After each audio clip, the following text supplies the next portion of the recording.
Hi hello. ഇപ്പൊ social മീഡിയയിൽ നമ്മൾ എല്ലാവരും കേട്ടുകൊണ്ടിരിക്കുന്ന ഒരു പാട്ടാണ് കിഴക്ക് സൂര്യൻ ഉദിച്ചല്ലോ അല്ലെ. അപ്പോൾ അതിന്റെ വളരെ ട്രെൻഡിങ് ആയിട്ട് നടന്നുകൊണ്ടിരിക്കുകയാണ്. നമ്മളെല്ലാവരും നമ്മുടെ ഒക്കെ വായിൽ ഇങ്ങനെ വന്നുകൊണ്ടിരിക്കുകയാണ്. ഈ ഇൻസ്റ്റാഗ്രാമിലായിക്കോട്ടെ ഫേസ്ബുക്കിലായിക്കോട്ടെ നമ്മളൊക്കെ ഇപ്പൊ എപ്പോഴും കേട്ടുകൊണ്ടിരിക്കുന്ന ഒരു സോങ് ആണത്. അപ്പോൾ ആ സോങ്ങിന്റെ ശരിക്കുമുള്ള ആ ഒരു വോയിസിന്റെ അവകാശിയെ തേടി ഞാൻ അങ്ങനെ എത്തിയത് നമ്മുടെ MLA ഡെലിമ ജോജോയുടെ വീട്ടിലാണ്. So welcome to the show ma'am. This is milestone നമസ്കാരം. Makers presence talk of the town. Welcome. നമസ്കാരം. അപ്പോ മാം ശരിക്കും അറിയുന്നുണ്ടായിരുന്നു മാമിന്റെ വോയിസ് ഇപ്പോ വർഷങ്ങൾക്ക് മുന്നേ പാടിയൊരു പാട്ടായിരുന്നില്ലേ അത്? അതെ അതെ അതെ. എനിക്കൊന്ന് 2003 എങ്ങാണ്ടോ പാടിയൊരു പാട്ടാണ്, ഒരു ക്രിസ്തീയ അതെ. ഭക്തിഗാനമായിരുന്നു.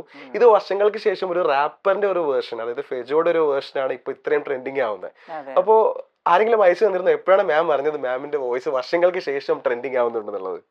ഞാൻ ഇത് അറിഞ്ഞിട്ട് 2-3 ആഴ്ചയൊക്കെ ആയിട്ടുള്ളൂ. ആ അത് എന്നെ നമ്മളുടെ തന്നെ പാർട്ടിയിലെ ഒരു കുട്ടിയെ വിളിച്ചു പറയുന്നു, ഇങ്ങനെ ഒരു ആണോ? പാട്ട് ഭയങ്കരമായിട്ട് ട്രെൻഡ് ആയിട്ടുണ്ട്, ആഹാ. അപ്പോൾ അത് കേൾക്കണം എന്നും പറഞ്ഞ് എനിക്ക് അയച്ചു തന്നു. അങ്ങനെയാണ് ഞാൻ കേൾക്കുന്നത്. അപ്പോഴാണ് ഇത് ഇങ്ങനെ ആരാണ് എന്താണെന്നൊക്കെ പിന്നെ അന്വേഷിച്ച് നമ്മൾ പോയത്. എന്ന് വെച്ചാൽ അങ്ങനെയല്ല, ഈ പാട്ട് ചെയ്ത ആളെ എനിക്കറിയാം, മ്യൂസിക് ചെയ്തിരുന്നത് വയലിൻ ജേക്കബാണെന്നറിയാം. ഓക്കെ. വർഷങ്ങൾക്ക് മുന്നേ 96, 97 ആ കാലഘട്ടത്തിലാണ് ഞാൻ ക്രിസ്ത്യൻ ഡിവോഷണൽ ഏറ്റവും കൂടുതൽ പാടുന്ന ഒരു സമയം. ആ സമയത്ത് വയലിൻ ജേക്കബ് എന്ന് പറഞ്ഞൊരു നല്ല മ്യൂസിക് ഡയറക്ടർ ഉണ്ടായിരുന്നു. രക്ഷക, ആ പാട്ടുകൾ ഇതെല്ലാം ഓർക്കസ്ട്രേഷൻ മ്യൂസിക് ഒക്കെ ചെയ്ത ഒരു വ്യക്തിത്വമാണ് വയലിൻ ജേക്കബ്. അദ്ദേഹം മരിച്ചുപോയി. 32 വയസ്സിൽ അദ്ദേഹം മരിച്ചു. അപ്പോൾ പക്ഷെ നല്ല മ്യൂസിക് ഡയറക്ടർ ആയിരുന്നു. നല്ല നല്ല ഈ ഓർക്കസ്ട്രേഷൻ വളരെ മനോഹരമായിട്ട് ചെയ്യുന്ന നല്ലൊരു ഫേമസ് ആയിട്ടുള്ള പാട്ടാണ് എന്തോ. രക്ഷക സോങ്. പിന്നെ അതിന്റെ ഓർക്കസ്ട്രേഷൻ ഒക്കെ ഇവരൊക്കെയാണ് എല്ലാരും ചെയ്തിരിക്കുന്നത്. നല്ല പാട്ടുകൾ, അത് ദൈവസ്നേഹം വർണ്ണിച്ചിടാൻ, അങ്ങനെയുള്ള കുറേ പാട്ടുകൾ ഇവര് ചെയ്തിട്ടുണ്ട്, ഹിറ്റായ പാട്ടുകൾ. അപ്പോൾ അദ്ദേഹം തൊടുന്ന വർക്കുകളെല്ലാം തന്നെ എനിക്ക് തോന്നുന്ന ഒരു രവീന്ദ്രൻ മാസ്റ്റർ എങ്ങനെയാണ് അതുപോലെയായിരുന്നു ക്രിസ്ത്യൻ ഫീൽഡിൽ അദ്ദേഹം. ഞങ്ങൾക്കൊക്കെ വലിയ ആരാധനയും ബഹുമാനമായിരുന്നു. ഒരു ചെറുപ്പക്കാരനാണ്, പക്ഷെ ആ പ്രായത്തിൽ അദ്ദേഹം വലിയ നല്ല നല്ല പാട്ടുകൾ അദ്ദേഹം ചെയ്തു എന്നുള്ളത്. അപ്പോൾ അന്ന് ചെയ്ത പാട്ടാണിത്. അതെ, അദ്ദേഹം ചെയ്ത പാട്ടാണ്. ഒരുപക്ഷെ ഈ സോഷ്യൽ മീഡിയ ഒക്കെ വരുന്നത് ഒരുപാട് നല്ലതല്ലേ? കാര്യം എന്ന് വെച്ച് കഴിഞ്ഞാൽ നമ്മള് ഒരുപക്ഷെ എത്രയോ നാള് മുന്നേ കേട്ട് മറന്ന കുറെ പാട്ടുകൾ ഇപ്പൊ പുതിയ വേർഷനിലൂടെയാണ് പുതിയ ജനറേഷനിലോട്ട് എത്തുന്നത്. കിളിയൊക്കെ ഇപ്പോ അതെ അതെ അതെ. എന്താ തോന്നിയേ? കാരണം 22-23 വർഷമായി താങ്കളത് പാടിയിട്ട്. അപ്പൊ ഇത്രയും വർഷത്തിന് ശേഷം പുതിയ ആൾക്കാരുടെ, ന്യൂ ജനറേഷന്റെ ഇടയിൽ ഇത്രയും വലിയൊരു സ്വീകാര്യത കിട്ടുകയാണ്. എന്താ ഫീലിംഗ് ഇപ്പൊ അത് കേൾക്കുമ്പോ? സന്തോഷമുണ്ട്. കാരണം കുട്ടികളുടെ കഴിവെന്ന് പറഞ്ഞാൽ, ഇപ്പോഴത്തെ കുട്ടികളുടെ കഴിവ് നമ്മളെ അത്ഭുതപ്പെടുത്തുന്നതാണ്. അപ്പം അവരുടെ കഴിവിലൂടെ അത് പുറത്തു വന്നപ്പോൾ അതിന് വലിയ മാറ്റങ്ങൾ ഉണ്ടായി. അത് ഇപ്പോഴത്തെ ട്രെൻഡില് കുട്ടികളെ, ഇപ്പോഴത്തെ പിള്ളേർ ജനറേഷൻ സ്വീകരിച്ചു. പഴയ ആൾക്കാർക്ക് എങ്ങനെയാണെന്ന് എനിക്കറിയില്ല, പക്ഷെ ഇപ്പോഴത്തെ ജനറേഷൻ അതിനെ വളരെ സ്നേഹത്തോടുകൂടെ സ്വീകരിച്ചു. അതെനിക്ക് തോന്നുന്നു ഒരു പക്ഷേ ഫെജോ ചെയ്യുന്നത് കൊണ്ടും കൂടി ആയിരിക്കും. ഫെജോയ്ക്ക് വലിയ ആരാധകരാണല്ലോ, അപ്പൊ അതും കൊണ്ടായിരിക്കണം. പക്ഷെ എന്നാലും എനിക്ക് വളരെ സന്തോഷമുണ്ട്. അതൊരു പ്രത്യേക മോഡലിൽ അതൊക്കെ ചെയ്യുന്നുവല്ലോ. കുട്ടികളുടെ ആ കഴിവ് അത് നമ്മൾ അംഗീകരിച്ചേ പറ്റുള്ളൂ. അതെ അതെ. മാം ബുദ്ധിമുട്ടില്ലെങ്കിൽ ആ ഒരു പാട്ട് രണ്ടുപേരും നമുക്ക് വേണ്ടി പാടാമോ? കാരണം കിഴക്ക് സൂര്യൻ ഉദിച്ചല്ലോ, വാനിൽ പറവ പറന്നല്ലോ, നാഥ പാടാം ഞാനെന്നും നിന്റെ കീർത്തനം. ഓ നേരാം വഴി കാട്ടി നീ എൻ മുന്നിൽ വന്നിടൂ. കിഴക്ക് സൂര്യൻ ഉദിച്ചല്ലോ, വാനിൽ പറവ പറന്നല്ലോ, നാഥ പാടാം ഞാനെന്നും നിന്റെ കീർത്തനം. ഓ നേരാം വഴി കാട്ടി നീ എൻ മുന്നിൽ വന്നിടൂ. ഓ സൂപ്പർ. നമ്മുടെ ക്രൂ ഫുള്ളും കൈയടിച്ചിരിക്കുകയാണ്. ഈ 23-24 വർഷം കഴിഞ്ഞിട്ട് താങ്കളുടെ വോയിസിന് ഒരു മാറ്റവും ഇല്ല എന്നുള്ളതാണ്. എന്തെങ്കിലും ചെയ്യുന്നുണ്ടോ? അത് റെഗുലർ പ്രാക്ടീസോ? പാട്ടിന് പാടാൻ തന്നെ സമയമില്ല. എന്നാലും റെക്കോർഡിംഗ് ഒക്കെ ഉള്ളപ്പോ പാടും. കിട്ടണതൊക്കെ കളയില്ല. കാരണം ഞാനത് പല വേദിയിലും പറഞ്ഞിട്ടുണ്ട്, അതൊരു ആയുധം കൂടിയാണ് എനിക്ക്. രാഷ്ട്രീയത്തിൽ പിടിച്ചു നിൽക്കാനുള്ള ഒരു ആയുധം കൂടിയാണ് എൻ്റെ സംഗീതം. കാരണം അതിൽ നിന്നും എന്തെങ്കിലുമൊക്കെ വരുമാനം കിട്ടുമ്പോൾ നമുക്ക് എല്ലാവരെയും നോക്കാൻ പറ്റില്ല, എന്നാലും നമുക്ക് പറ്റുന്നവരെ കുറച്ചെങ്കിലും സഹായിക്കാൻ പറ്റുന്നുണ്ട്. അത് എൻ്റെ ഒരു ഭാഗ്യമാണ്. ഈ ശബ്ദം ആക്ച്വലി നമ്മൾ കേൾക്കുമ്പോൾ, മാം സിനിമയിൽ പാടിയ പാട്ടുകൾ നമ്മൾ കേൾക്കുമ്പോൾ എവിടേക്കോ നമ്മൾ പെട്ടെന്ന് വിചാരിക്കും ജാനകിയമ്മയുടെ വോയിസ് അല്ലേ ഇത്, അങ്ങനെ. അപ്പോ അങ്ങനെ ഒരുപാട് പേര് തെറ്റിദ്ധരിച്ചിട്ടില്ലേ ശരിക്കും ജാനകിയമ്മയാണ് ഈ പാട്ട് പാടിയത്? എല്ലാവരും തന്നെ. കാരണം ജാനകിയമ്മയുടെ ഞാൻ ഒരുവിധപ്പെട്ട പാട്ടുകളെല്ലാം റീടേക്ക് ചെയ്ത്, അതായത് രണ്ടാമത് റെക്കോർഡ് ചെയ്ത് പാടിയതാ. എല്ലാ പാട്ടുകളും, ജാനകിയമ്മയുടെ ഒരുവിധപ്പെട്ട എല്ലാ പാട്ടുകളും. ഇനി തെലുങ്കിലും കന്നഡയിലും പാടിയത് പോലും ഇവിടെ കൊണ്ടുവന്ന് എന്നെ കൊണ്ട് പാടിക്കുമായിരുന്നു. ഒരുപാട് പാട്ടുകൾ. അത് ഭാഗ്യദ ലക്ഷ്മി ഭാരമ്മ എന്ന് പറഞ്ഞ് അങ്ങനത്തെ പാട്ടുകൾ. അതുപോലെ ഹാടുത്തികളു നേത്രാവതി കേളി ബന്നി ಮಂಜುನಾಥ ದೇವನಕ್ಕೆ ಜಯ ಜಯವೆನ್ನಿ പളനിമല ക്ഷേത്ര മൂർത്തി ബാലമുരുക. അതിന് മലയാളം ഉണ്ട്, മനസ്സിലായില്ലേ? ഇതൊക്കെ ഞാന് അന്നേ ഇങ്ങനെ ബാംഗ്ലൂരിൽ നിന്നൊക്കെ ഇത് കൊണ്ടുവന്നിട്ട് എന്നെ കൊണ്ട് പാടിക്കും. പാടിച്ചിട്ട് അവിടെ ഇറക്കുമായിരുന്നു. ഞാനും മധുബാലകൃഷ്ണനും അങ്ങനെ പാടുമായിരുന്നു.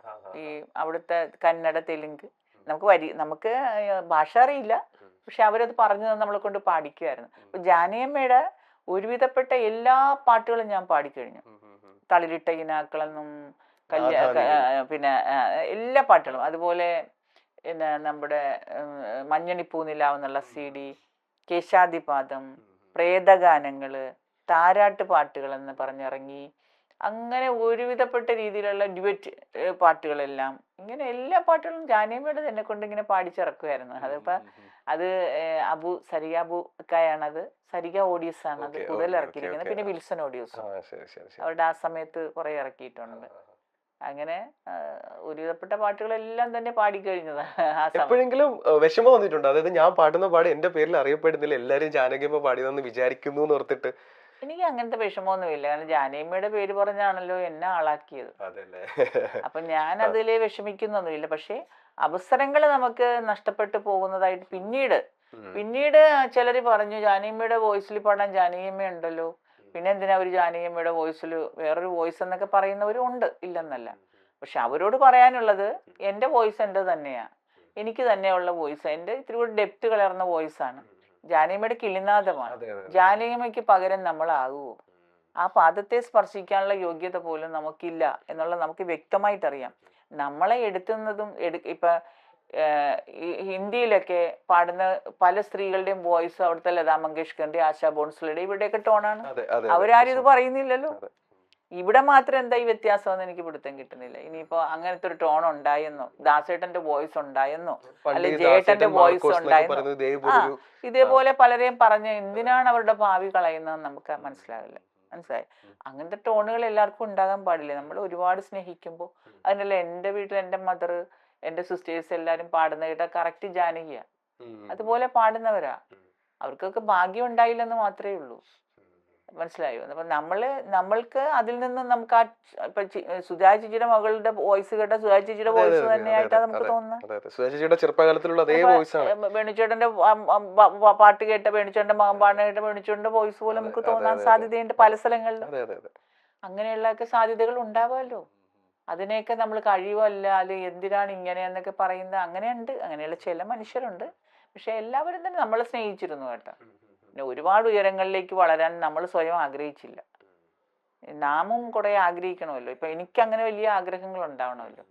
ശരിക്കും അപ്പൊ ആ ഒരു സമയത്ത് എന്തായിരുന്നു ആഗ്രഹം? അതായത് മലയാളം സിനിമ സംഗീത രംഗത്ത് വരുന്നു, സിനിമയിൽ മാത്രമല്ല കേട്ടോ, ആൽബം രംഗത്ത് വരുന്നു. ഈ ഭക്തിഗാനങ്ങൾ, ക്രിസ്തീയ ഭക്തിഗാനങ്ങൾ മാത്രമല്ല, ഹൈന്ദവ ഭക്തിഗാനങ്ങളും ഒത്തിരി പാടിയിട്ടുള്ള ഒരാളാണ്. അത് ഒരുപാട് പാടിയിട്ടുണ്ട്. അതെ. അപ്പോ ആൾക്കാരുടെ ഒരു സ്വീകാര്യത, ജനങ്ങളുടെ ഒരു സ്വീകാര്യത ഒക്കെ വരുന്നുണ്ടല്ലോ. അപ്പൊ എപ്പോഴെങ്കിലും ഒക്കെ മനസ്സിൽ തോന്നിയിട്ടില്ല എനിക്ക് വലിയൊരു ഗായിക ആവണം, ആ രീതിയിൽ അറിയപ്പെടണം എന്നൊന്നും ആഗ്രഹിച്ചിട്ടില്ല എന്നാണോ പറയുന്നത്? അങ്ങനെയൊന്നും ആഗ്രഹിച്ചില്ല. ഞാനൊരു മീഡിയം ലെവൽ, ഇപ്പോഴിപ്പോ MLA ആണെന്നുള്ള ഒരു ഇത് എല്ലാരും പറയുന്നുണ്ടെങ്കിലും നമ്മൾ MLA ആയിട്ട് നമ്മൾ ചിന്തിക്കുന്ന പോലും ഇല്ല. നമ്മളൊരു സാധാരണ വ്യക്തിത്വം ആയിട്ടാ ചിന്തിക്കുന്നത്. തിരിച്ചു മടങ്ങേണ്ടവൾ എന്നാണ് എപ്പോഴും എൻ്റെ ഹൃദയത്തിൽ എപ്പോഴും അതാണ്, തിരിച്ചു മടങ്ങേണ്ടവൾ. അപ്പോൾ അന്നും അതൊക്കെ തന്നെ ആയിരുന്നു. അങ്ങനെ ചിന്തിക്കുമ്പോൾ എനിക്ക് ദൈവം തന്നിരിക്കുന്ന കഴിവെന്ന് പറഞ്ഞാൽ പാട്ടുപാടാൻ തന്നെയല്ല, എനിക്ക് എഴുതാൻ സാധിക്കും. കവിതകൾ ഞാൻ ധാരാളം എഴുതിയിട്ടുണ്ട്. 40-45ഓളം കവിതകൾ എഴുതി വച്ചിട്ടുണ്ട്. വരയ്ക്കാൻ എനിക്ക് കലയാ കൂടുതൽ തന്നിരിക്കുന്നത്. എനിക്ക് തയ്ക്കാൻ പറ്റും. മനസ്സിലായില്ലേ? പലവിധ കഴിവുകൾ നമുക്ക് ദൈവം ചിലർക്ക് തരുമല്ലോ. അപ്പൊ എൻ്റെ കഴിവ്, എനിക്ക് തന്നിരിക്കുന്ന കഴിവ് എനിക്കുണ്ട്. പിന്നെ ഒരു ഗായകനെ ഞാൻ ചിന്തിക്കുമ്പോൾ, ഒരു ഗായകനെയൊക്കെ ഒരുപാട് വലുതാകാൻ ആഗ്രഹിക്കാറില്ല. ഒരു പാട്ട് പാടുമ്പോൾ അതിൽ നിന്നൊരു തൃപ്തിയുണ്ട് നമുക്ക്. മനസ്സിലായോ? ഭാഗ്യമുള്ളവൻ രക്ഷപ്പെട്ടു പോകുന്നുണ്ട്, ഇല്ലെന്നല്ല. പിന്നെ ഞാൻ രക്ഷപ്പെടാൻ ആഗ്രഹിക്കുന്നു, ഇപ്പോഴെങ്കിലും ആഗ്രഹിച്ചിട്ടുണ്ടെങ്കിൽ അത് ആർക്കെങ്കിലും എന്തെങ്കിലും ചെയ്യണമെന്ന് ആഗ്രഹിച്ചിട്ട്. മനസ്സിലായി? എനിക്കൊരു പാട്ട് വേണം എന്ന് ഞാൻ ചിന്തിക്കുന്ന ചില നിമിഷങ്ങളുണ്ടാവാം. ദൈവമേ, എനിക്കൊരു പാട്ട് നീ തരുന്നില്ലല്ലോ. എത്രയോ മനുഷ്യർക്ക് എന്തോരം കോടികൾ കൊടുക്കുന്നു, എന്തോരം പണം കൊടുക്കുന്നു. നമ്മളിങ്ങനെ ഈ പാവപ്പെട്ടവന് ചെയ്യാൻ, അല്ലെങ്കിൽ ദാരിദ്ര്യ ദുഃഖം അനുഭവിക്കുന്നവന് ചെയ്യാൻ ഇരുന്നിട്ട് പോലും അവരെ നമ്മൾ ഹെൽപ്പ് ചെയ്യാൻ വലിയ മനസ്സുമായിട്ടിരുന്നിട്ടും അവരെ എനിക്ക് ആ സമയത്ത് സഹായിക്കാൻ പറ്റുന്നില്ലല്ലോ. എനിക്ക് നീ പാട്ടുകളോ അല്ലെങ്കിൽ എന്തെങ്കിലും ആ രീതിയിൽ തന്നിരുന്നെങ്കിൽ ഞാൻ എത്ര മനുഷ്യരെ രക്ഷിക്കാൻ എനിക്ക് സാധിക്കുമായിരുന്നു. നീ എനിക്ക് അങ്ങനെ ഒരു മനസ്സ് തന്നിട്ടില്ലേ എന്നൊക്കെ ഞാൻ ചിന്തിക്കാറുമുണ്ട്, ഇല്ലെന്നല്ല. പക്ഷേ മെയിൻ സ്ട്രീം ഒരുപാട് സോങ്സ് പാടിയിട്ടുണ്ട്, അതായത് പ്രോപ്പർ മലയാളം കൊമേഴ്ഷ്യൽ സോങ്സ് എന്നൊക്കെ പറഞ്ഞ നമ്മുടെ എന്താ മഞ്ഞുമാസ പക്ഷിയൊക്കെ അല്ലെ, നമ്മൾ എപ്പോഴും കേൾക്കുന്ന ഒരു എവർഗ്രീൻ ഹിറ്റാണ് മാം. മാമിന് ഇപ്പൊ കയ്യിൽ കിട്ടുമ്പോൾ നമുക്ക് ആ പാട്ട് മാമിന്റെ വോയിസിൽ ഒന്നുകൂടെ കേൾക്കാണ്ടിരിക്കാൻ എന്റെ വോയിസിൽ ഇപ്പൊ പലര് കേട്ട് കഴിഞ്ഞാലും എപ്പോഴും ഇന്റർവ്യൂ ആണല്ലോ എനിക്ക് വെച്ചിരിക്കുന്നത്. അതുകൊണ്ട് തന്നെ ഈ മഞ്ഞുമാസ പക്ഷിയൊക്കെ എപ്പോഴും ഇങ്ങനെ പാടിക്കൊണ്ടിരിക്കുന്നതാണ്. എന്നാലും അതൊരു അഭിമാനമാണ് എനിക്ക്. ആ സമയത്തൊക്കെ ഇത്രയും വലിയ മ്യൂസിക് ഡയറക്ടേഴ്സിന്റെ ഒക്കെ പാട്ടുകൾ പാടാൻ, ജോൺസൺ മാസ്റ്ററിന്റെ പാടാൻ പറ്റി, വിദ്യാസാഗർ സാറിന്റെ, കമൽ സാറൊക്കെ പിന്നെ എന്താ ഡയറക്റ്റ് ചെയ്ത സിനിമയിൽ പാടാൻ പറ്റി, പിന്നെ സിബി മലയിൽ ഡയറക്റ്റ് ചെയ്ത പടത്തിൽ പാടാൻ പറ്റി. മനസ്സിലായില്ലേ? രവീന്ദ്രൻ മാസ്റ്റർ മ്യൂസിക് ചെയ്ത പാട്ട് പാടാൻ പറ്റി. എല്ലാരും ആ സമയത്തുള്ള ഒരുവിധപ്പെട്ട വലിയ ആൾക്കാരുടെ പാട്ടുകൾ പാടാൻ പറ്റി. മോഹൻ സിത്താര, രവീന്ദ്രൻ മാഷ്, പിന്നെ ഞാൻ മുന്നേ പറഞ്ഞ പോലെ ഔസേപ്പച്ചൻ മാഷ്, രാജാമണി സാറ്, ഇങ്ങനെ ഒരുവിധപ്പെട്ട ആൾക്കാരുടെ പാട്ടുകളെല്ലാം എനിക്ക് പാടാൻ ആ ഭാഗ്യം. ഒരു 25ഓളം സിനിമയിലേ പാടിയുള്ളൂ.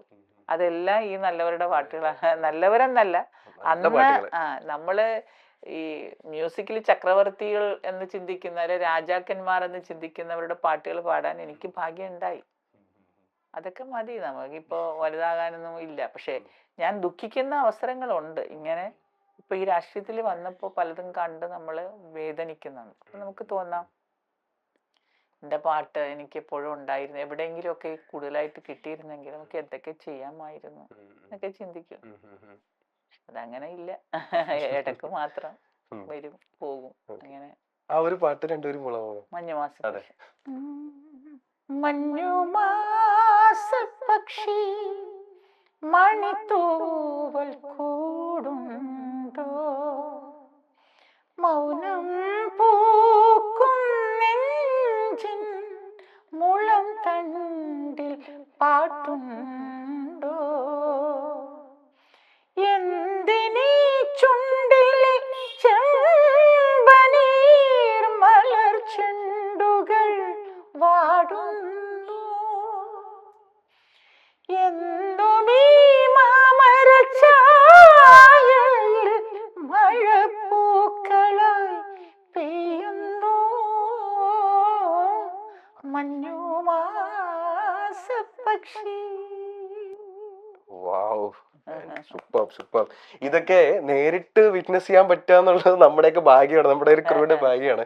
ഈ ഒരിക്കലും നമ്മൾ ട്രാക്കിൽ അല്ലെങ്കിൽ വീഡിയോസിൽ കാണാറുണ്ട്, അല്ലെങ്കിൽ സോങ്സ് നമ്മൾ സിനിമയിൽ കാണാറുണ്ട്. പക്ഷെ അതുപോലല്ല, നേരിട്ട് അത് പാടിയ ആളുടെ വായിൽ നിന്ന് തന്നെ അത് നേരിട്ട് കേൾക്കാൻ പറ്റുക എന്ന് പറയുന്നത് അത് ശരിക്കും ഒരു ഭാഗ്യം തന്നെയാണ്. മാം നേരത്തെ പറഞ്ഞില്ലേ, ലൈഫിൽ ഇടയ്ക്കെങ്കിലും ഒക്കെ നമുക്ക് വിഷമം തോന്നും, കാരണം നമുക്ക് അർഹിക്കുന്ന രീതിയിലുള്ള എപ്പോഴും വിഷമമുണ്ട്.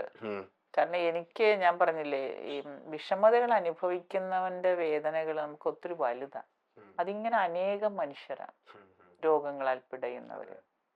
എല്ലാവർക്കും വേണ്ടത് പണമാണ്. മനസ്സിലായില്ലേ? നമ്മള് ഒരു സാന്ത്വനമല്ല, തോളിൽ തട്ടി സാന്ത്വനിപ്പിക്കാവുന്ന കാര്യങ്ങളൊന്നും അല്ല. അപ്പൊ നമ്മള് മനസ്സ് വേദനിച്ചുകൊണ്ടേയിരിക്കും, ഇങ്ങനെ പ്രയാസപ്പെട്ടുകൊണ്ടേയിരിക്കും. അതെങ്ങനെ പോന്നു.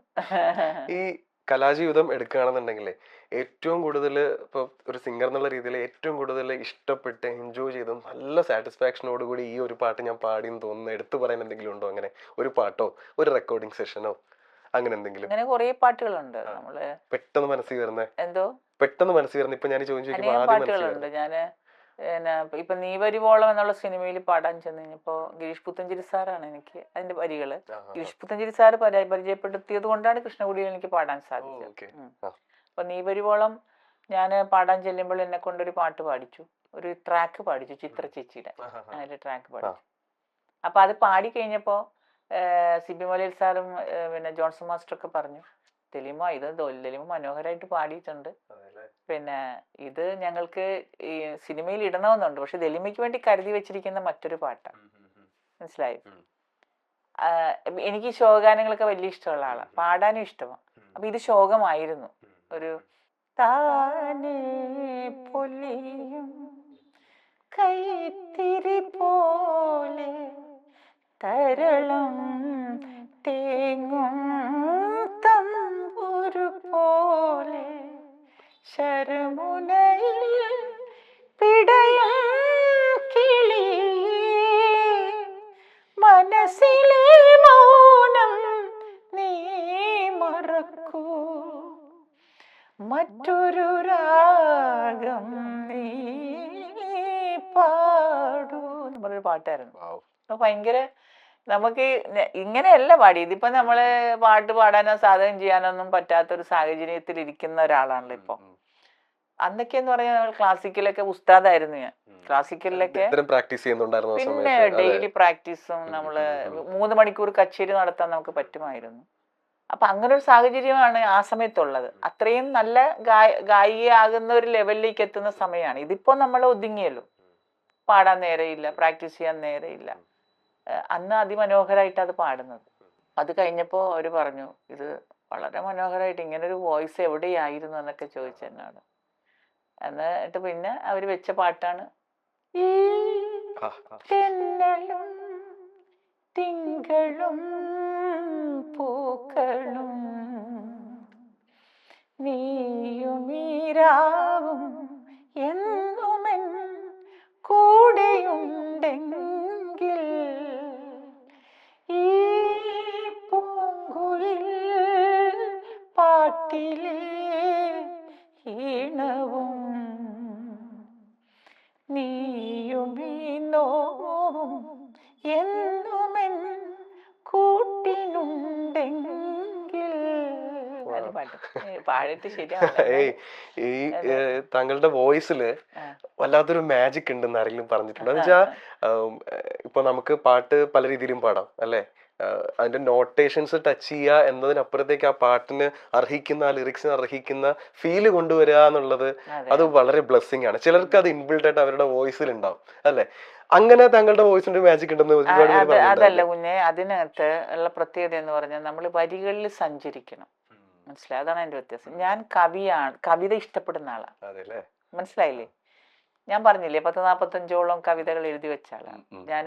ഓരോ സിറ്റുവേഷനിലും ഓരോ കവിതകൾ എഴുതും. ഇപ്പം ഞാൻ യാത്ര ചെയ്യുന്നു, അപ്പൊ ഞാൻ നോക്കുമ്പോൾ ഈ മറ്റേ ഈ റെയിൽവേ സ്റ്റേഷനിൽ അതിന്റെ പരിസരത്തായിട്ട് ഞാൻ കഴിഞ്ഞൊരു യാത്രയിൽ ഞാൻ കണ്ടത് കുറെ മനുഷ്യരിങ്ങനെ പുതച്ചു മൂടി ഇങ്ങനെ നിലത്ത് കിടക്കുന്നു. അപ്പൊ ഞാൻ എനിക്ക് എഴുത്തു വന്നു, തെരുവിന്റെ മക്കൾ കുറങ്ങുവാൻ ഭൂമി തൻ തിരുവുടയാട വിരിച്ചു. മനസ്സിലായില്ല എന്നും പറഞ്ഞു. അതില് ഉറുമ്പുകൾ പോലും അകലേക്ക് മാറി നിരന്നു എന്നാണ് അതിൻ്റെ അകത്ത് ഞാൻ എഴുതി വെച്ചിരിക്കുന്നത്. കാരണം അവരെ സ്പർശിക്കാതെ, അവരെ തൊടാതെ, കാരണം അവരത്രയും ദുരിതം അനുഭവിക്കുന്ന മനുഷ്യരാണ് ആ കിടക്കുന്നത്. ഒരു വീടില്ല, ജീവിക്കാൻ യാതൊരു വഴിയില്ല, രോഗികളാണ്. അപ്പൊ അവരെ കിടക്കുകയാണ് അവിടെ. അവരെ ഒരു പുല്ലുപോലും അവരെ സ്നേഹിക്കുന്നു, അല്ലെങ്കിൽ അവരെ ഒരു ഉറുമ്പ് പോലും തൊടുന്നില്ല, ഒരു കൊതുക് അവരെ കടിക്കുന്നില്ല. അവരെല്ലാം മാറിപ്പോവുകയാണ് സ്നേഹം കൊണ്ട്. അവരവിടെ ഉറങ്ങട്ടെ. അതാണ് എൻ്റെ കവിതയിൽ. മനസ്സിലായില്ലേ? അപ്പൊ ഓരോ സിറ്റുവേഷനിൽ ഞാൻ ഓരോ കവിതകൾ എൻ്റെ ഇതിൽ വരും.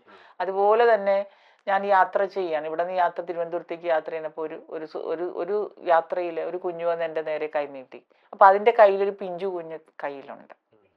അപ്പൊ ഞാൻ എൻ്റെ ഹൃദയം വേദനിച്ചിട്ട് അതിന് ഇത്തിരി ഭക്ഷണമൊക്കെ മേടിച്ചു കൊടുത്തു. എങ്കിലും എൻ്റെ മനസ്സ് വേദനിച്ചിട്ട് ഞാൻ അന്ന് എഴുതി, കാറ്റിന്ന് കൗതുകം തീർക്കുന്നു കുഞ്ഞിളം നേത്രത്താൽ പൈതലേ നീ അറിഞ്ഞില്ലല്ലോ, കാലത്തിൻ ക്രൂരം വേറ്റേറ്റു നിൻ മൃദു തൂമേനി ഇന്ന് അതികാഠിന്യം പുൽകുന്നു, ഏറും വിശപ്പിലായി തേടുന്നു നീ ഇന്ന് കൂറകൾ കേറി പെരിയ കോണെന്ന്, ആരോ ചതി ചൂഴി പുൽകുവാൻ നിന്നെ ഈ പാതയോരത്തെ ചേർതിൽ തള്ളിയില്ലേ, ഇന്ന് നിൻ ജീവൻ പിടിച്ചിടാൻ നീ തന്നെ ചെല്ലുക ഉണ്ണി ശിലാഹൃത്ത് പേറുക എന്ന് എഴുതി വെച്ചു. മനസ്സിലായില്ലേ? അങ്ങനെ ഓരോ സിറ്റുവേഷനും വേദനിക്കുമ്പോൾ അതികഠിനമായിട്ട് ഞാൻ വേദനിക്കും. എൻ്റെ മനസ്സ് കിടന്ന് പിടയും.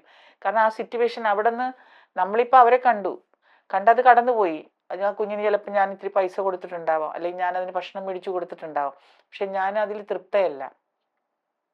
എൻ്റെ മനസ്സിങ്ങനെ നൊമ്പരപ്പെട്ടുകൊണ്ടിരിക്കും. അപ്പം ഇങ്ങനെ വരികൾ വരും, മനസ്സിലായ? അതേ എനിക്ക് പറ്റുള്ളൂ. എനിക്ക് എന്ത് ചെയ്യാൻ പറ്റും? നിസ്സഹായല്ലേ ഞാൻ നിസ്സഹായാണ്.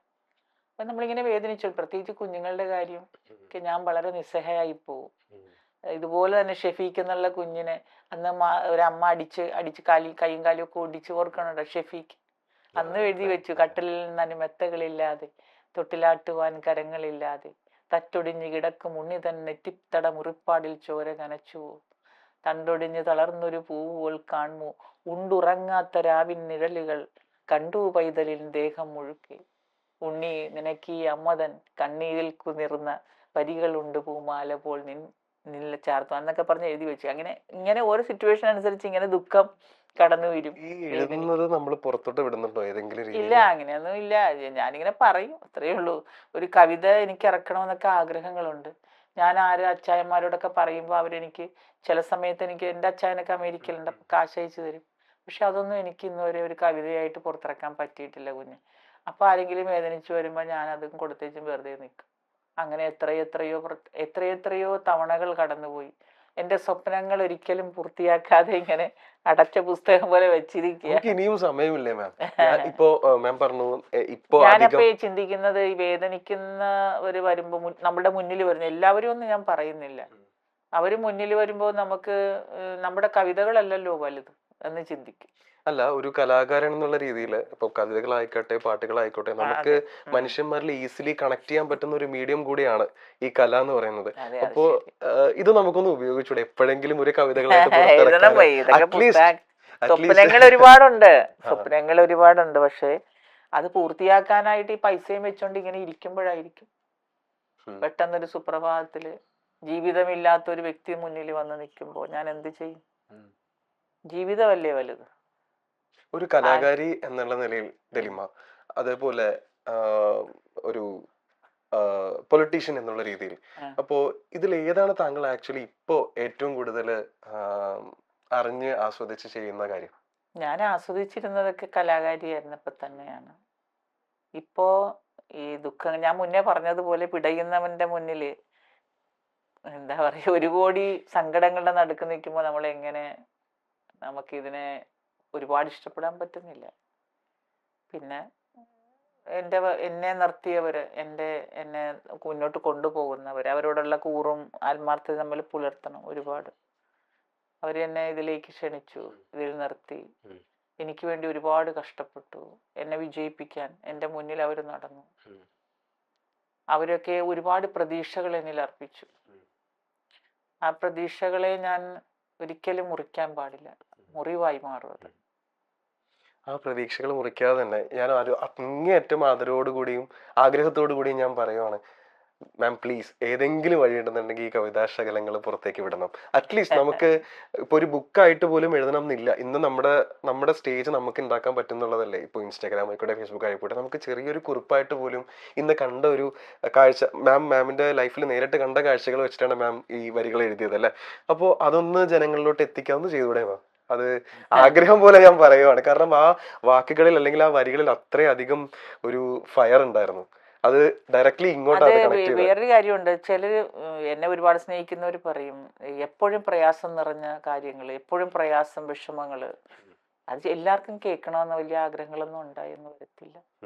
പക്ഷെ നമ്മുടെ ഹൃദയമല്ലേ അത്, മനസ്സിലായില്ലേ? എനിക്കത് മാറ്റാൻ പറ്റുന്നില്ല. പ്രത്യേകിച്ചും ഒരു കലാകാരൻ എന്നുള്ള രീതിക്ക് നമുക്ക് ചുറ്റുമുള്ള വേദനകൾ ഒരുപക്ഷെ നമ്മളെ പെട്ടെന്ന് അഫക്ട് ചെയ്തേക്കാം അല്ലേ? അതെ. വേദനകളെ സ്ഥിരം ഇതാണ് പരിപാടി. വന്നവരുടെയൊക്കെ നൊമ്പരങ്ങൾ അവര് നൊമ്പരം ഇട്ടിട്ടങ്ങ് മടങ്ങിയാണ്. അവരൊരുപാട് നമ്മളിൽ വിശ്വാസം അർപ്പിച്ച് നമ്മളിലോട്ട് കടന്നു വരും, നമ്മളോട് പലതും പറയും. വിഷമിക്കുന്നവൻ അവന്റെ സങ്കടങ്ങള്, മനസ്സിലായി, അതൊക്കെ പറയുമ്പോൾ നമ്മളുടെ മനസ്സ് അപ്പം നമ്മളതൊന്നും കാണിക്കില്ല. ചെയ്യാൻ പറ്റുന്നതൊക്കെ നമുക്ക് ചെയ്യാൻ പറ്റുന്ന എന്തെങ്കിലുമൊക്കെ ചെയ്യും. വലിയതൊന്നും എനിക്ക് പറ്റില്ലല്ലോ എന്ന് വെച്ച് ജീവനിൽ നിന്ന് രക്ഷിക്കാൻ ശ്രമിച്ച അവസരങ്ങളും നമുക്കുണ്ട്, ഇല്ലെന്നല്ല. കാരണം അത് ഈ സിറ്റുവേഷനിൽ നിൽക്കുന്നത് കൊണ്ട്.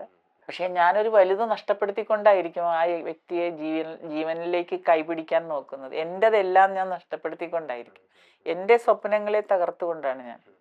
അല്ലെ, ഞാൻ ആഗ്രഹിച്ച് ചിലപ്പോൾ പൊന്നുപോലെ വെച്ച സംഭവങ്ങളൊക്കെ ആയിരിക്കും ഞാൻ അതിനെ ആ വ്യക്തിക്ക്, ആർക്കാണ് വെച്ചോ വിഷമത അനുഭവിച്ചവർക്ക് വേണ്ടി ഞാൻ കൊടുക്കുന്നത്, മനസ്സിലായി. അപ്പം ഞാനിങ്ങനെ ദൈവത്തിൻ്റെ മുന്നിൽ ഇരുന്ന് സങ്കടപ്പെടും.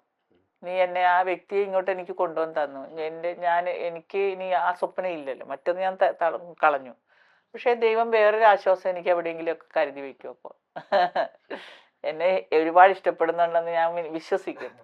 ഈശ്വരൻ എന്നെ ഇഷ്ടപ്പെടുന്നു എന്ന് വിശ്വസിക്കുന്നുണ്ട്. ഈ പല ആൾക്കാരും പറഞ്ഞു കേട്ടിട്ടുള്ള ഒരു കാര്യമാണ് ഈ കലാവാസന കിട്ടുക എന്ന് പറയുന്നത് അതൊരു ദൈവികമായിട്ടുള്ള ഒരു അനുഗ്രഹം, ഒരു ഡിവൈനിറ്റിയാണ്.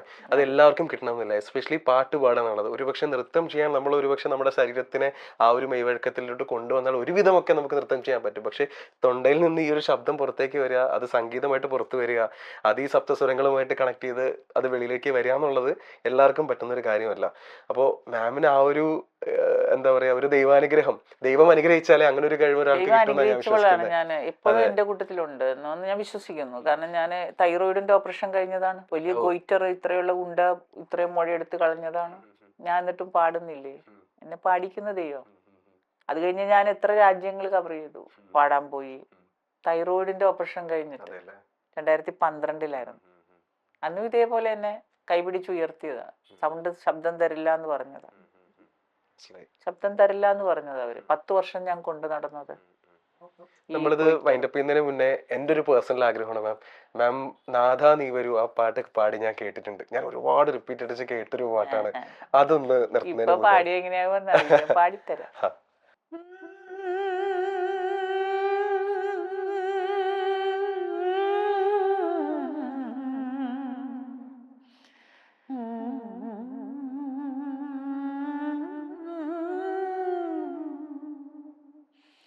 നാഥ നീ വരും കാലൊച്ച കേൾക്കുവാൻ കാതോർത്തു ഞാനിരുന്നു.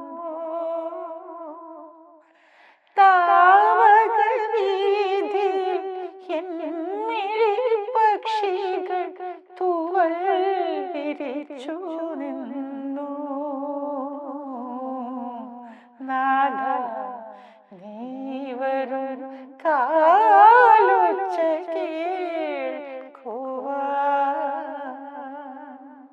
ഇത്തിരി ബേസ് ആയി പോയി, അതുകൊണ്ട് സുഖം കിട്ടണില്ല. അതൊരു ഹസ്കി ടോൺ ആണ് അതേ കൂടുതലേ. ഒരു നിമിഷം ഞാനങ്ങ് സ്റ്റക്കായി പോയി. എനിക്ക് എന്തോ പറയാറില്ല സീരിയസ്ലി. അത് ഡയറക്ട്ലി മാം ഇപ്പൊ പാടിയ പാട്ടുകളായിക്കോട്ടെ കവിതകളായിക്കോട്ടെ അവിടെ നിന്ന് നേരെ വന്ന് തറയ്ക്കുന്നത് നെഞ്ചിനകത്തോട്ടാ. അത് എല്ലാവരും കൊണ്ട് പറ്റുന്ന, എല്ലാ കലാകാർക്കും പറ്റുന്ന ഒരു കാര്യമല്ല.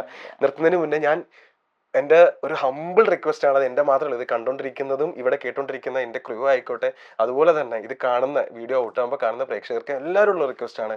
മാം ഒരു പക്ഷേ ഈ സിനിമാ രംഗത്ത് നിന്നോ അല്ലാന്നുണ്ടെങ്കിൽ സ്റ്റേജിലോ മാം പഴയ പോലെ ആക്റ്റീവായിട്ട് നിൽക്കണം എന്നില്ല. പക്ഷേ നമ്മൾ വിചാരിച്ചാൽ നമ്മുടെ സ്റ്റേജ് നമുക്ക് ഉണ്ടാക്കാൻ പറ്റും. ഒരു മൊബൈലിലൂടെ നമുക്ക് ലോകം മുഴുവൻ എത്തിച്ചേരാൻ പറ്റും. പ്ലീസ് മാം ഇനിയും പാടണം. നമുക്ക് ഇനിയും മാമിന്റെ പാട്ടുകൾ കേൾക്കണം. അത് മാമിനെ സ്നേഹിക്കുന്ന ആൾക്കാർ മാത്രമല്ല, സംഗീതത്തെ സ്നേഹിക്കാത്തതായിട്ട് ആരുമില്ല അല്ലെ. അപ്പോൾ സംഗീതത്തെ സ്നേഹിക്കുന്ന അത്രയും ജനങ്ങളുടെ കൂടി ആഗ്രഹമാണ്. ചെയ്യില്ലേ പ്ലീസ്, വാക്കേറണം. അപ്പോൾ എനിക്കറിയാം മാം ഒരു പൊളിറ്റീഷ്യനാണ്. ഒരുപാട് സ്ഥലങ്ങളിൽ ഇപ്പം മാം നിൽക്കുന്നതും 2-3 പരിപാടികൾ മാം ഇങ്ങനെ പെൻഡിങ് വെച്ചിട്ടാണ് നമുക്ക് ഇത്രയൊരു സമയം തന്നല്ലേ. അപ്പോൾ ബട്ട് സ്റ്റിൽ ഒന്ന് എവിടെയെങ്കിലും പോലെ ഇറങ്ങി നിൽക്കുമ്പോൾ പെട്ടെന്ന് ഒരു 2 മിനിറ്റ് നമ്മളൊരു മൊബൈൽ എടുത്ത് ഓണാക്കി വെച്ചാൽ നമുക്കൊരു പാട്ട് പാടാം. ഓക്കെ മാം ദയവ് ചെയ്ത് പാടണം. നമുക്കത് കേൾക്കാൻ ഒരുപാട് ആഗ്രഹമുണ്ട്. അതുപോലെ മാമിന്റെ എഴുത്തുകൾ ഇപ്പൊ ബുക്കിലൂടെ പബ്ലിഷ് ചെയ്യാൻ ഒരു സമയം എടുക്കുന്നുണ്ട്, അല്ലെങ്കിൽ അതിനൊരു കാലതാമസം കിട്ടുന്നുണ്ടെങ്കിൽ ഫേസ്ബുക്കിലൂടെ ചെറിയൊരു കുറിപ്പായിട്ടോ അതൊക്കെ മാമിന് ചെയ്യാൻ പറ്റും. മാം അത് ചെയ്യണം. നമ്മൾ അതിനുവേണ്ടി വെയിറ്റ് ചെയ്യുന്നുണ്ട്. ഓക്കെ, ഞാൻ പ്രേക്ഷകരുടെ അടുത്ത് ഒരു കാര്യം എടുത്ത് പറയേണ്ട ഒരു കാര്യം, നമ്മളിവിടെ ആക്ച്വലി ഇന്റർവ്യൂവിന് വന്നിട്ട് ഒരു 1 മണിക്കൂറോളം പവറിന്റെ ഒരു ഫെയിലിയർ ഇഷ്യൂ ആയിട്ട് നമ്മൾ 1 മണിക്കൂർ ഇവിടെ സ്റ്റക്കായി. അപ്പോൾ ഒരു സിംഗർ ആയിട്ടുള്ള മാമിനെ നമുക്കറിയാം, അല്ലാതെ പൊളിറ്റീഷ്യൻ ആയിട്ടുള്ള മാമിനെ നമ്മൾ സോഷ്യൽ മീഡിയയിലൂടെ അല്ലെങ്കിൽ വാർത്തകളിലൂടെയൊക്കെ കാണുന്നുണ്ട്. അതിലൊക്കെ ഉപരി I must say this, you are A wonderful human being. വളരെ നല്ലൊരു മനുഷ്യനാണ്. കാരണം മാമിനോട് സംസാരിച്ച കുറച്ചു നേരം അത് നമ്മളെല്ലാവരും ഓർത്തിരിക്കുമെന്ന് എനിക്ക് തോന്നുന്നു. നല്ലൊരു മനുഷ്യനാണ് മാം. ഓക്കെ, അപ്പൊ അതിൻ്റെതായിട്ടുള്ള എല്ലാ അനുഗ്രഹങ്ങളും സന്തോഷവും ഒക്കെ മാമിനുണ്ടാവട്ടെ. ഓക്കെ, എല്ലാം നല്ലതും തന്നെ വരട്ടെ മാം. ഓക്കെ, നമ്മൾ പാട്ട് പ്രതീക്ഷിക്കുന്നു. നമ്മൾ ഇനി സോഷ്യൽ മീഡിയയിലൂടെ മാമിന്റെ പാട്ടുകൾ കേൾക്കാൻ പറ്റട്ടെ, കാണാൻ പറ്റട്ടെ. ആയിക്കോട്ടെ. Okay, thank you ma'am, thank you so much. Thank you. അപ്പൊ മാം ഇപ്പോ നമ്മള് കാണാൻ തന്നെ ഒരുപക്ഷെ കാരണം എന്ന് പറയുന്നത് കിഴക്ക് സൂര്യൻ ഉദിച്ചല്ലോ എന്ന് പറയുന്ന ഒരു ഗാനമാണല്ലോ.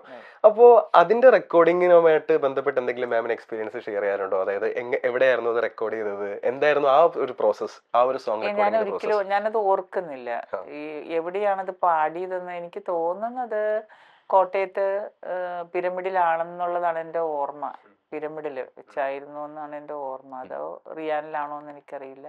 റിയാനിലല്ല, ഒന്നെങ്കിൽ ചേതന അല്ലെങ്കിൽ പിരമിഡ് ആയിരിക്കും. അന്ന് റിയാൻ അത്രയും ഇതായിട്ട് തുടക്കം കുറിച്ചിട്ടില്ലെന്ന് എനിക്ക് തോന്നുന്നു. റിയാൻ കുറച്ച് കഴിഞ്ഞിട്ട് വന്നതാണ്. എനിക്ക് തോന്നുന്ന കോട്ടയം പിരമിഡിലാണെന്നാണ് എൻ്റെ വിശ്വാസം.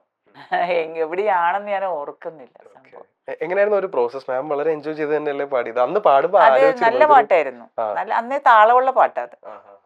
അപ്പൊ അത് പിന്നെ വയലിൻ ജയിക്കപ്പ് ഇരുന്നുകൊണ്ടാണല്ലോ എടുക്കുന്നത് പാട്ട് നമ്മൾ പാടി. ഞാൻ അത് കഴിഞ്ഞ് വയലിൻ ജയിക്കപ്പിന്റെ എത്രയോ പാട്ടുകൾ പാടി. പിന്നെ ഒത്തിരി നല്ല ഈശോനാഥ, അതൊക്കെ അദ്ദേഹം ഓർക്കസ്ട്രേഷൻ ചെയ്തതാണ്, മ്യൂസിക്കും ഇതൊക്കെ ചെയ്തതാണ്. നല്ല ഹിറ്റ് പാട്ടുകൾ ഒരുപാട് പാടിയിട്ടുണ്ട് വയലിൻ ജയിക്കപ്പിന്. എനിക്ക് മറവിയാണല്ലോ ഏറ്റവും പ്രധാനം. എന്നത് പെറുക്കി 17,000 പാട്ടുകൾ ഡിവോഷണൽ പാടിയിട്ടും ഇന്നത് പെറുക്കി പറയാനായിട്ട് എനിക്ക് ബുദ്ധിമുട്ട് അനുഭവപ്പെടുക. കാരണം ഞാൻ എപ്പോഴും മറ്റുള്ളവന്റെ പാട്ടും പാടി നടക്കുന്നവൾ, മനസ്സിലായി, മറ്റുള്ളവരുടെ പാട്ടിനെ ആസ്വദിക്കുന്നവളാണ്. ഒരു ഗായകൻ അല്ലെ ഒരു ഗായികയുടെ മറ്റു ഗായകരെയും ഗായികനെയൊക്കെ ഒരുപാട് സ്നേഹിക്കുന്നവളാണ്. അപ്പൊ അവരുടെ പാട്ട് പാടാനാണ് ഞാൻ ആഗ്രഹിക്കുന്നത്, മനസ്സിലായി. ഇപ്പൊ ചിത്രേച്ചി പാടിയിട്ടുള്ള പാട്ട് അതും പാടി നടക്കും. സുജാ ചേച്ചി പാടിയ പാട്ട് പാടും, ജാനകിയമ്മ പാടിയ പാട്ട് പാടും, സുശീലാമ്മ പാടിയ പാട്ട് പാടും, ദാസേട്ടൻ പാടിയ പാട്ട് ഫുൾ ടൈം പാടും. ജേട്ടൻ പാടിയതും വേണുചേട്ടൻ്റെ ഒക്കെ പാട്ട് എനിക്ക് ജീവനാണ്. ഇതൊക്കെ പാടി നടക്കും. പക്ഷെ എൻ്റെ പാട്ട് ഞാൻ പാടി ഇങ്ങനെ ഹിറ്റാക്കാൻ നോക്കാറില്ല. അവിടെയായിരിക്കും എൻ്റെ പരാജയം എന്ന് ചിലർ പറയും. അവനവൻ്റെ പാട്ടൊന്ന് പാടണ്ടേ വേദിയിൽ, അതില്ല, ആ പരിപാടി ഇല്ല. അതാണ് മെയിൻ പ്രശ്നം. അങ്ങനെയാണ് എൻ്റെ പാട്ടുകളെല്ലാം, ഞാൻ പാടിയ പാട്ടുകളൊക്കെ ആരും കേൾക്കാതെയൊക്കെ പോകുന്നത്. അല്ലെങ്കിൽ ഞാൻ പാടി ഇപ്പം പല പുതിയ കുട്ടികളും അവര് പാടിയ പാട്ട് പാടി ഹിറ്റാക്കും, സ്വയം പാടി ഹിറ്റാക്കും. അതിന് നമ്മളൊരു സെൽഫ് പ്രൊമോഷൻ കൊടുക്കും. സ്വയം പാടും അവര്. എനിക്ക് എന്തെല്ലാം പാട്ടുകളുണ്ട്. അടിപൊളി പാട്ട് എത്ര ഉണ്ടെന്നറിയാവോ? തെളിവിളക്ക് കണ്ടുറക്കുമീ ഒരു പാട്ടുണ്ട്. ജനുവരി തണുപ്പു രാത്രിയിൽ നിറനിലാപ്പളങ്കി ചിന്തകൾ ചിതറി വീഴും ആദ്യ മാത്രയിൽ മനസ്സിനുള്ളിൽ കൂടുവച്ച മരതക കിളിക്കിടാങ്ങൾ മതിമറന്നു പാടിയാടിവാ. ഞാനും കൃഷ്ണേന്ദ്രൻ സാറും ആണെന്ന് തോന്നണത്. ഞങ്ങൾ ഒരുമിച്ച് പാടിയ ഒരു പാട്ടാണ്. നല്ല രസമായിരിക്കും, നല്ല രസമുള്ള പാട്ട്. അതുപോലെ തന്നെ രവീന്ദ്ര മാസ്റ്ററിന്റെ തെച്ചി മലർക്കാടുകളിൽ കൊച്ചരുവി പാട്ടൊഴുകും പിച്ചകപ്പു മലയാളം. നല്ല താളമാ, നല്ല താളമാ. ഈ നമ്മുടെ ഇപ്പൊ ഈ വർഷങ്ങൾക്ക് ശേഷം ഇത് കൊണ്ടുവരുന്നത് നമ്മുടെ ഫിജു എന്ന് പറയുന്ന ആളാണല്ലോ, റാപ്പർ ആണല്ലോ ഫിജുവാണ് കൊണ്ടുവരുന്നത്. പുള്ളിനെ ശരിക്കും റിയൽ ലൈഫിൽ അറിയോ മാമിന്? നേരിട്ട് കണ്ടിട്ടുണ്ടോ? ഇതിന് ശേഷം ഒരു കോണ്ടാക്ട് ഉണ്ടായിരുന്നോ? അല്ലെങ്കിൽ പാട്ട് ചെയ്യുന്ന സമയത്ത് ഒരു പെർമിഷൻ? എനിക്ക് കണ്ടത് ഞാൻ ഓർക്കുന്നില്ല. കൊച്ചു വിളിച്ചെന്നാ എന്റെ ഓർമ്മ. ഞാന് നല്ലൊരു കുട്ടിയാ, ഭയങ്കര എല്ലാരും ഇഷ്ടപ്പെടുന്ന ഒരു വ്യക്തിത്വത്തിന് ഉടമയാണ്, ഒരുപാട് ആരാധകരുള്ള. ഞാന് അത് കഴിഞ്ഞൊക്കെ അടിച്ചു നോക്കിയപ്പോ ഒത്തിരി ആരാധകരുണ്ട്. ഈ പാട്ടിന് മുന്നേയോ ശേഷമോ മാമിനെ കോണ്ടാക്ട് ചെയ്തിട്ട് അത് പെർമിഷനോ അങ്ങനെ എന്തെങ്കിലും വേണ്ടി വന്നിരുന്നോ? മേടിച്ചു വന്നാ എനിക്ക് തോന്നുന്നത്, ഞാൻ ഓർക്കുന്നില്ല കുഞ്ഞെ. അത് എന്തായാലും കൊറേ ജനമും അത് കൊറേ എല്ലാരും എടുത്തുവല്ലോ. എന്തായാലും സന്തോഷം അല്ലേ? എന്തായാലും സന്തോഷം. മനുഷ്യൻ സ്നേഹിക്കുന്നുവല്ലോ അതിന്, അത് തന്നെ ഏറ്റവും വലുതല്ലേ. നമുക്ക് അതിലൊന്നുമില്ല, സന്തോഷം മാത്രമേ ഉള്ളൂ കേട്ടോ. Thank you so much ma'am. ശരിക്കും നമ്മുടെ ഈ ചാനലൊക്കെ വളർന്ന് ഈ ലോകത്തിന്റെ നിറയിലെത്തട്ടെ കേട്ടോ.